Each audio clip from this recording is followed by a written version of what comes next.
नमस्कार दोस्तों, मैं आपका अपना मोहंत यादव। आप देख रहे हैं एन इंडियन अपडेट की भगवत गीता श्रृंखला का दूसरा एपिसोड।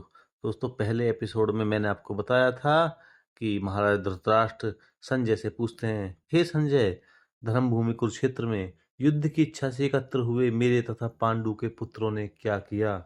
इसके लिए संजय उत्तर देते हैं, दृष्टा तु पांडवानीकं व्यूढ़ं दुर्योधनास्तदा आचार्य मैं पुसगम राजा मचनम ब्रवीतम। संजय ने कहा, हे राजन, पांडु पुत्रों द्वारा सेना की व्यूह रचना को देखकर राजा दुर्योधन अपने गुरु के पास गया और उसने ये शब्द कहे, पश्चेता पांडु पुत्राणामाचार्य महती चमू व्यूढ़ाम द्रुपद पुत्रेण तव शिष्येण धीमता। हे आचार्य, पांडु पुत्रों की विशाल सेना को देखें जिसे आपके बुद्धिमान शिष्य द्रुपद के पुत्र ने इतने कौशल से व्यवस्थित किया है। अत्रासुरा महेश्वासा भीमार्जुना समायुधि युधानो विराटश्च द्रुपदश्च महारथ हैं। इस सेना में भीम तथा अर्जुन के समान युद्ध करने वाले अनेक वीर धनुर्धर हैं, यथा महारथी युधान, विराट तथा द्रुपद। धृष्टकेतुश्चेकितान हैं, काशीराजश्च वीर्यवान, पुरुजित कुंती भोजश्च शिवश्च नरपुंगव। इनके साथ ही धृष्टकेतु, चेकितान, काशीराज, पुरुजित, कुंती भोज तथा शिव जैसे महान शक्तिशाली योद्धा भी हैं। मित्रों, ये तो हम जानते हैं कि धृतराष्ट्र महाराज जन्म से ही अंधे थे, लेकिन सच्चाई तो ये थी कि आध्यात्मिक दृष्टि से भी वंचित ही थे और ये जानते थे कि उसी के समान उनके पुत्र भी धर्म के मामले में अंधे ही हैं और उसे विश्वास था कि वे पांडवों के साथ कभी समझौता नहीं करेंगे, क्योंकि पांचों पांडव जन्म से ही पवित्र थे। फिर भी उस तीर्थ स्थान यानी कि कुरुक्षेत्र के प्रभाव के विषय में उन्हें संदेह था। इसलिए संजय युद्ध भूमि की स्थिति के विषय में उसके प्रसन्न के मंतव्य को समझ गए और वह अपने निराश राजा को प्रोत्साहित करना चाह रहे थे।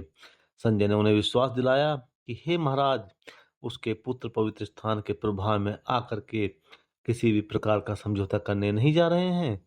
उसने राजा को बताया कि हे महाराज, उनका पुत्र दुर्योधन पांडवों की सेना को देख करके अपने सेनापति द्रोणाचार्य को वास्तविक स्थिति से अवगत कराने के लिए गए हैं। यद्यपि दुर्योधन को राजा कह करके ही संबोधित किया गया था, क्योंकि स्थिति की गंभीरता के चलते उसे सेनापति के पास फिर भी जाना पड़ा। अतः दुर्योधन एक अच्छा राजनीतिज्ञ बनने के लिए तो सर्वथा उपयुक्त व्यक्ति था, क्योंकि जब उसे चला पता कि परिस्थिति विपरीत है तो वह स्वयं राजा होते हुए भी सेनापति के पास गए। किंतु जब उसने पांडवों की व्यवस्था देखी तो उसका यह कूटनीतिक व्यवहार एक भय में बदल गया और वह उस भय को छिपा भी नहीं पाए। परम राजनीतिज्ञ दुर्योधन महान ब्राह्मण सेनापति द्रोणाचार्य के दोषों को इंगित करना चाहता था, क्योंकि अर्जुन की पत्नी द्रौपदी के पिता राजा द्रुपद के साथ द्रोणाचार्य का कुछ व्यक्तिगत झगड़ा था। इस झगड़े के फलस्वरूप द्रुपद ने एक महान यज्ञ संपन्न किया, जिससे उसे एक ऐसा पुत्र होने का वरदान मिला जो द्रोणाचार्य का वध कर सके। द्रोणाचार्य से भली भांति जानते थे, किंतु जब द्रुपद द्वारा पुत्र धृष्टद्युम्न युद्ध शिक्षा के लिए उनको सौंपा गया तो द्रोणाचार्य ने उसे अपने सारे सैनिक रहस्य बताने में कोई भी झिझक नहीं दिखाई। अब धृष्टद्युम्न कुरुक्षेत्र में पांडवों की तरफ से युद्ध कर रहा था, उनके पक्ष में खड़ा था और जो द्रोणाचार्य से उसने कला सीखी थी उसी के आधार पर उसने यह व्यूह रचना की थी। दुर्योधन ने द्रोणाचार्य की इस दुर्बलता को और इंगित किया, कहा कि वह युद्ध में सजग रहें और कोई भी समझौता ना करें। इसके द्वारा वह द्रोणाचार्य को यह भी बताना चाहता था कि कहीं ना कहीं अपने प्रिय शिष्य पांडवों के प्रति वे युद्ध में उदारता न दिखा बैठे। विशेष रूप से अर्जुन के साथ उनका अत्यंत प्रिय व्यवहार था। अर्जुन उनका प्रिय शिष्य था। दुर्योधन ने यह भी चेतावनी दी कि युद्ध में इस प्रकार की उदारता से उनकी हार भी हो सकती है।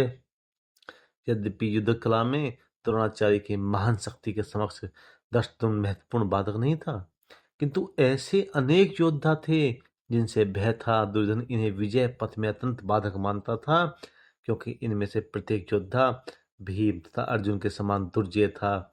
उसे भीम और अर्जुन के बल का तो ज्ञान था, इसलिए वह अन्यों की तुलना में इन दोनों से करता था। इन सब के अलावा जैसा कि मैंने पहले ही बताया है, महारथी युधान, विराट, द्रुपद, धृष्टकेतु, चेकितान, काशीराज, पुरुजित, कुंती भोज, सेव्य आदि भी महान योद्धा युद्ध के मैदान में रणभूमि में उपस्थित थे। इनके अलावा भी युद्धामन्युश्च विक्रांत, उत्तमोजाश्च वीर्यवान, सौभद्रे द्रुपदाश्च सर्व एवं महारथा। मतलब पराक्रम में युद्धामन्यु, अत्यंत शक्तिशाली उत्तमोजा, सुभद्रा का पुत्र और द्रुपद के पुत्र, ये सभी महारथी हैं। ये सभी भी रणभूमि में उपस्थित हैं। इस विषय को दुर्योधन अच्छी तरह से समझ चुका था और वह ये सब बातें गुरु द्रोणाचार्य को बता रहा था। अस्माकं तु विशिष्टा ये तान्निबोधं द्विजोत्तम, नायका मम सैन्यस्य संज्ञार्थम तान् ब्रवीमि ते। किंतु हे ब्राह्मण श्रेष्ठ, आपकी सूचना के लिए मैं अपनी सेना के उन नायकों के विषय में ही बताना चाहूंगा जो मेरी सेना को संचालित करने में विशेष रूप से निपुण है। यह विषय राजा दुर्योधन अपने गुरु, अपने सेनापति द्रोणाचार्य के समक्ष प्रस्तुत कर रहा था। भवान भीमश्च कर्णश्च कृपश्च समितिञ्जय अश्वत्थामा विकर्णश्च सोमदत्तिस्तथैव च। हे गुरुदेव, मेरी सेना में स्वयं आप, भीष्म, कर्ण, कृपाचार्य, अश्वत्थामा, विकर्ण और सोमदत्त का पुत्र भूरिश्रवा आदि हैं जो युद्ध में विजयी रहे हैं सदैव। मतलब दुर्योधन उन आदित्य युद्धवीरों का उल्लेख करता है जो सदैव विजय होते हैं। विकर्ण दुर्योधन का भाई है, अश्वत्थामा द्रोणाचार्य का पुत्र है, सोमदत्ती या भूरिश्रवा बहारविकर राजा का पुत्र है, कर्ण अर्जुन का आधा भाई है क्योंकि वह कुंती के गर्भ से राजा पांडु के साथ विवाहित होने से पूर्व उत्पन्न हुआ था। कृपाचार्य की जुड़वा बहन द्रोणाचार्य को ब्याही थी।